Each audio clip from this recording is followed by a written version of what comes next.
আমরা পিতামাতার হক সম্পর্কে আলোচনা শুনতেছিলাম। পিতামাতার হক 14টি, জীবিত অবস্থায় 7টি, গত ভিডিওতে আমরা আলোচনা শুনেছি। মৃত্যুর পরে 7টি হক। তো 1 নম্বর তাদের মাগফিরাতের জন্য দোয়া করা, 2 নম্বর সওয়াব রিসানি করা, 3 নম্বর তাদের সাথী সঙ্গে আত্মীয় স্বজনের সাথে সম্মান করা, 4 নম্বর তাদের সমবয়সী সাথীর সঙ্গে আত্মীয় স্বজনের সাহায্য করা, 5 নম্বর ঋণ পরিশোধ ও আমানত আদায় করা, 6 নম্বর শরীয়তসম্মত ওসিয়ত পূরণ করা, 7 নম্বর মাঝে মধ্যে তাদের কবর জিয়ারত করা। পিতামাতা কাফির হলেও তাদের খেদমত করতে হবে। আল্লাহ রাসূলের কথার বিরুদ্ধে না হলে মা বাবার কথার উল্টা চলা যাবে না। পিতামাতা নারাজ হয়ে মরে গেলে তাদের জন্য খুব বেশি করে দোয়া ইস্তিগফার করতে থাকবে, হয়তো এর বরকত আল্লাহ তাআলা তাদেরকে রাজি করে দিবেন।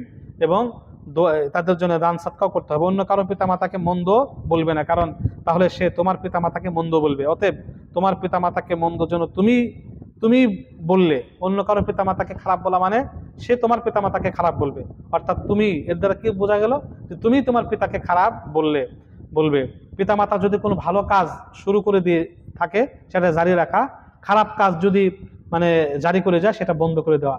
পিতামাতার মৃত্যুর পর তাদের দোষদার বন্ধু যারা আছেন তাদের সম্মান করা, উপকার করা মা বাপের খেদমতের মধ্যে গণ্য হয়। দাদা দাদি, নানা নানি, খালা মামা, চাচা চাচি, ফুফুর হক।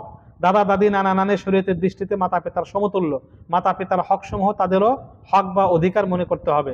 খালা ও মামার হক মায়ের হকের মতো, চাচা ও ফুফুর হক পিতার হকের অনুরূপ।